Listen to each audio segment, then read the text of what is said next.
कैसा रहा SummerSlam pay per view, क्या सारे मैचेस से, क्या रिजल्ट से, एंड स्पेशली मेन इवेंट के अंदर क्या क्या चीजें हुई, सब कुछ हम लोग इस वीडियो के अंदर डिस्कस करेंगे। बस सबसे पहले क्या हमको जो शो की ओपनिंग देखने को मिलती है वो थी रॉ वुमेन्स चैंपियनशिप मैच के साथ Bianca Belair versus Becky Lynch. और इस मैच की बात करें तो इनके बीच में पहले भी अच्छे मैच हुए हैं, तो आज भी इन्होंने जो अच्छा मैच डिलीवर किया, हमने रिंग साइड के ऊपर देखा कि बियांका बेलेयर ने अपना फिनिशर हिट किया था। मेन बात यहाँ पर देखनी ये थी कि इस मैच में डब्ल्यूडब्ल्यूई क्या बियांका बेलेयर को स्टिल चैंपियनशिप को रिटेन करवाने वाली है, एंड डब्ल्यूडब्ल्यूई ने एग्जैक्टली वही चीज करी है। बियांका बेलेयर ने चैंपियनशिप को रिटेन कर लिया। मैच खत्म होने के बाद दोनों के बीच में बहन चारा देखने को मिल रहा है, बट उसके बाद यहाँ पर सरप्राइजेस आने शुरू हुए। बेली का हमको फाइनली रिटर्न देखने को मिला, जो कि पूरी तरीके से वापस आ चुकी हैं ठीक होने के बाद। बेली अकेले नहीं आई थी, उनके साथ डेकोटा काई आई थी जो कि जा चुकी थी डब्ल्यूडब्ल्यूई से, और इयो शिराई भी हमको देखने को मिली। ये तीनों के तीनों जो एक साथ आ जाते हैं। इसके बाद गाइस अगला मैच आता है Logan Paul versus the Miz के बीच में, and as expected Logan Paul की परफॉर्मेंस यहाँ पर भी बहुत ज्यादा बढ़िया थी, बट हाँ जैसे कि एक्सपेक्टेड था इस मैच के अंदर विक्ट्री जो है लोगन पॉल के पास आने वाली है। और मजे की बात तो ये थी कि मिस का फिनिशर उन्होंने मिस के ऊपर यूज किया और पिनफॉल के सहारे से जो मैच में विक्ट्री ले ली। इसके बाद अगला मैच आता है थियरी वर्सेस बॉबी लैक्सली के बीच में यूनाइटेड स्टेट्स चैंपियनशिप के लिए। और ये क्या था भाई, मैच तो शुरू होते ही खत्म हो गया। सोचिए हर्ड लॉक लगा के उन्होंने इस मैच में हराया थियरी को, तो चैंपियनशिप तो आज थियरी के हाथ नहीं आई। अब जजमेंट डे और मिस्टीरियोस के मैच में विक्ट्री मिली मिस्टीरियोस को, यानी कि रे मिस्टीरियो और डोमिनिक जीत गए, बट उसका रीजन था एज का रिटर्न। और एज का जो लुक लग रहा था भाई वो बड़ा खतरनाक सा लग रहा था, मतलब देख के लग रहा था बंदा भरा पड़ा है अंदर से। इसके बाद अगला मैच आता है पैट मैकेफी और हैप्पी कॉर्बिन के बीच में, और आज कॉर्बिन की चीप हरकतों का यूज करके ही पैट मैकेफी ने इस मैच को जीता है। इसके बाद गाइस अगला मैच आता है अनडिस्प्यूटेड टैग टीम चैंपियनशिप्स के लिए दी ऊसोस वर्सेस स्ट्रीट प्रॉफिट्स के बीच में, जहां पर जो रेफरी थे वो जेफ जैरेट थे। मॉन्टेज फॉर्ड ने जब अपना स्प्लैश लगाया तो कमेंट्री पर ऐसे उसको हाइप कर दी कि अगर उस टाइम पर मॉन्टेज फॉर्ड पिन कर देते तो स्ट्रीट प्रॉफिट्स के पास में चैंपियनशिप आ जाती। हालांकि एंड में जो ऊसोस ने अपना फिनिशर 1D लगा के विक्ट्री ले ली इस मैच में और सक्सेसफुली यहाँ पर भी चैंपियनशिप को रिटेन कर लिया, और स्टिल जो टैग टीम चैंपियनशिप है वो ऊसोस के पास ही है। इसके बाद गाइस अगला हमको सीन देखने को मिलता है, कोई मैच नहीं था बल्कि रिडल आ जाते हैं बीच में, और वो कहते हैं मुझे सेथ रॉलिंस चाहिए, मैं इंजर्ड हूं वगैरह, मुझे कुछ नहीं पता। सेथ रॉलिंस आके ठोक पीट के बराबर करके भी चले गए रिडल को। मतलब मैच दोनों का नहीं हुआ शो के ऊपर, लेकिन नेक्स्ट मैच हमको देखने को मिलता है रोंडा राउजी वर्सेस लिव मॉर्गन के बीच में, और ये था स्मैकडाउन वुमेन्स चैंपियनशिप के लिए।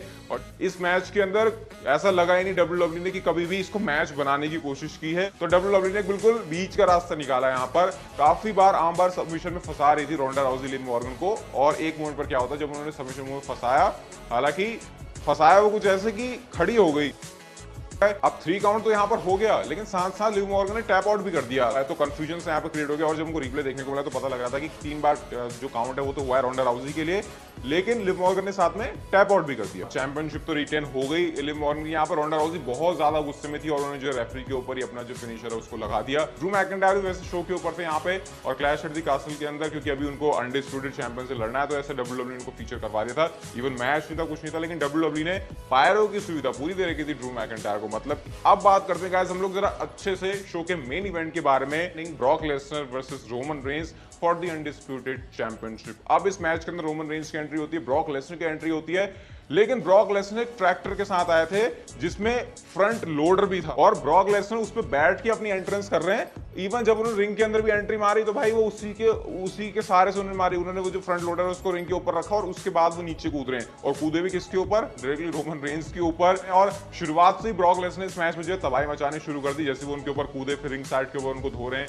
तो इसके बाद पॉल हेमन ने थोड़ी बहुत मदद कर दी रोमन रेंस की, जब उन्होंने ब्रॉक लेसनर को डिस्ट्रैक्ट किया, और इसका फायदा उठा के रोमन रेंस ने समोन ड्रॉप लगाई टेबल के ऊपर, लेकिन स्टिल ब्रॉक लेसनर ने पैरों पर खड़े हो जाते हैं। ब्रॉक लेसनर ने यहाँ पर F5 लगाने की कोशिश करी, F5 लगा भी दिया, लेकिन उस पर जो है खड़े हो जाते हैं रोमन रेंस। ब्रॉक लेसनर ने अब एक ऐसा कारनामा किया मैच के अंदर जो कि हमने इससे पहले डब्ल्यूडब्ल्यूई में देखा नहीं था। उस फ्रंट लोडर को ब्रॉक लेसनर रिंग के नीचे फंसाते हैं, फ्रंट लोडर उठा दिया। जिस तरीके से रोमन रेंस गिर रहे थे उस रिंग से, क्योंकि ऑब्वियसली रिंग में आप बेस तो रहा नहीं, सरफेस तो उसका रहा नहीं फ्लैट, रोमन रेंस जाके गिरते हैं नीचे। इस एलिमेंट ने मैच में जो है पूरा मजा ऐड कर दिया। इस मोमेंट को डेफिनेटली ये तो याद रहने वाला मोमेंट है, ब्रॉक लेसनर रोमन रेंस का जो लास्ट मैन स्टैंडिंग मैच था उससे। अब इसके बाद क्या होता है, ऊसोस आ जाते हैं मैच के अंदर, और उन्होंने जो है ब्रॉक लेसनर के ऊपर अटैक करना शुरू कर दिया। इसके बाद अब ब्रॉक लेसनर ने यहाँ पर पॉल हेमन को भी नहीं बख्शा, उन्होंने पॉल हेमन को उठाया, और जो उन्होंने वो टेबल वगैरह खाली करी थी रोमन रेंस के लिए, उसके ऊपर उन्होंने F5 धर दिया पॉल हेमन को। और देन हमको रोमन रेंस की तरफ से स्पीयर देखने को मिलता है, उस पर खड़े हो गए ब्रॉक लेसनर। इस थियरी ने यहाँ पर आकर कैश इन करने की कोशिश करी, रोमन रेंस के मुंह पर ब्रीफकेस मारा और वो कैश इन करने ही जा रहे होते हैं। ब्रॉक लेसनर ऊसोस ने यहाँ पर फिर से आके जो है ब्रॉक लेसनर के ऊपर अटैक किया और यहां से ब्रॉक लेसनर के लिए कमबैक करना ऐसी सिचुएशन में डाल दिया उन्होंने रोमन रेंस और ऊसोस ने, पूरी ब्लड लाइन है कि उनके लिए इम्पॉसिबल हो गया। और अब रोमन रेंस को लगा अब तो मुझे कुछ ऐसा करना होगा कि बंदा खड़ा ना हो पाए। उन्होंने बेल्ट से मारा, उसके बाद जितने भी रिंग साइड के ऊपर वो चीजें पड़ी हुई थी, इक्विपमेंट्स वगैरह पड़े हुए थे, वो सब कुछ डाल दिया, उसके ऊपर रोमन रेंस खड़े हो जाते हैं एंड रेफरी की तरफ से ब्रॉक लेसनर के लिए 10 काउंट हो गया। ब्रॉक लेसनर खड़े नहीं हो पाए और रोमन रेंस ने हरा दिया ब्रॉक लेसनर को और रोमन रेंस ही स्टिल आपके अनडिस्प्यूटेड चैंपियन। कि ब्रॉक लेसनर फिर से आ गए और रोमन रेंस की जो चैंपियनशिप है वो रिटेन हो गई। And see you guys next video.